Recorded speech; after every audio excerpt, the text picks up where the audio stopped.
You have spent hours working on your music, developing your craft as a professional musician, just for it to fail whenever you have to hit the stage, just because you didn't know how to set up the sound properly. Right now, I'm going to show you some of the things that I have learned after 15 years working as a professional performer. Hello there, girls and boys. We all been there. You are super pumped up because you're about to hit the stage. You're really excited because you are finally going to be able to share your amazing music that you have been working on for so long. Just for you to realize that after the first song is finished, nobody is paying attention. And you might be wondering why. The first thing that comes to your mind might be like, damn it, probably my music is not good enough. Probably they didn't like it. The reality is that probably the only reason why they are not reacting the way you are expecting them to react is because the sound system is not working properly. And probably there is something wrong with the way you set up your stuff. I'm gonna share with you 3 of the things that I have learned after all of my years as a professional performer, so you can't avoid feeling the same thing ever again. Okay, this is gonna sound a little bit ridiculous, but actually it's quite real. You might be a little bit too loud, or maybe you're not loud enough. And there are several reasons for that to happen. The first one is this. Probably you're using just practice amps. And you know what, having a 30 watts practice amp is not gonna cut it. There are several reasons for that. Not only because the wattage of your amplifier is not loud enough, because believe me, 30 watts is more than enough. But the thing is that the perceived loudness coming out of your speakers and your cabinets, especially when you are dealing with something like a practice amp, it's not going to be loud enough to cut through the mix. But then again, on the other hand, you also have the case of people showing up to gigs on which they are bringing really gigantic Marshall stacks, really powerful amplifiers. We're talking about 100 or even 120 watts heads.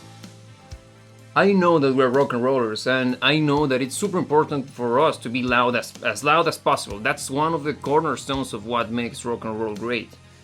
But when it comes to drummers, there is always this issue on which drummers are not that familiar with the concept of having a dynamic style of playing, and the end result is usually a super loud drummer that is pushing every single band member to its limits, which means that as soon as the drummer hits the stage, he's going to be playing at a certain level, but he's going to get excited, he might be nervous, and in a way, in order to release the nervousness and all of the excitement, he starts to play the drums in a louder way, which as a result, every other band member is going to be forced to turn up the volume on their instruments, making the mix a complete mess. So, if you are a drummer watching this, try to remember that you have to keep your playing under control. You are the one who is controlling the whole dynamic range of the band performing live. This one is for all of you guitar players, including myself. I know that we love the sound of our instrument. We know that guitar is the best, electric guitar in particular, is the best instrument to have ever been created in the history of mankind. And rock and roll is driven by the sheer power of an electric guitar. But the problem is this. We tend to buy really amazingly loud amplifiers, which in the long term, and in the short term as well, means that every time that we show up to a venue of a certain size, more often than not, our amplifier is going to be super loud. It's going to be way louder than the venue itself, or than the venue is designed for. And the problem is that if you, for example, get a really powerful head, 100 watts head, you're going to be forced to turn up the volume to a certain level in order to get a proper saturation, to get the proper sound out of the amplifier. The thing about guitar amplifiers is that you can fix it quite simply. And it's just like this. Just get a smaller head. I know it sounds a little bit heretical on my side, but believe me, 15 watts goes a long way, believe me. With all of that being said, how would you fix this horrible situation? Well, it's quite simple. As soon as you are gonna get started with the sound check, try to use the voice, the vocals, or the main instrument, the lead instrument, as a reference, because that's the one thing that you want to be sure that everybody understands. So, for example, using the singer as a reference, if everybody is able to understand what he's saying or what he's singing during the performance, that means that everybody in the band has to be working alongside the voice, which means that if you set the voice to this level, use that as a threshold to level up the rest of the instruments. That way, you're gonna rest assured that everything inside of your mix is gonna be properly leveled. Now let's talk about the mix. I know that it might be daunting for some of you girls and boys, because you might not be familiar with the concept of sitting in front of a mixing desk, or even looking at a mixing desk would be a little bit of a horrible experience. So I'm gonna try to keep it as simple as possible so you can understand, and believe me, once you understand how it works, it's gonna be a walk in the park. Okay, this is gonna be a really silly mistake, but actually it makes a huge difference once you start to implement this solution. The mistake is this. You are trying to mix your band from the perspective of a musician on top of the stage, instead of using the reference of what it's gonna sound like in the middle of the audience. The simple solution is just hopping off the stage and going to the audience section of the venue and listening to how your band sounds like whenever you are in their perspective. So you might be asking, how on earth am I supposed to do that if I am the singer and I don't have a wireless system? Well, you might have some friends, you might have somebody who is like, let's say, your girlfriend, and you ask her, okay, if she can help you with just giving you her opinion on how it sounds like whenever everybody's performing. The thing is this, you have to ask somebody who you can trust, because if you are asking somebody who is just like a yes man, for example, you're not gonna get the right answer, and you're not gonna be able to fix any issue that might be coming up. Okay, now it's time to hit the bass players, because usually they are one of the culprits when it comes to a really bad sounding band. And the usual suspect is that the bass player tend to be louder than the rest of the instruments. And there is some science behind it. It's not because they are dumb. The reason is this. The sound of the bass is a little bit harder to discern by our human ears. So from the bass player perspective, he needs to have some form of feedback, some form of monitoring of what he's doing during his performance. The issue is that in order to do that, usually the first thing that comes to their minds is just to turn the volume up. But the problem is that as soon as they start to turn it up, they are not putting into consideration all of the reflections that are going to happen, that are already happening inside of the venue. And also remember that the sound waves are also traveling through the stage, through the floor and through the walls. There might be several problems right after he started to turn up the bass.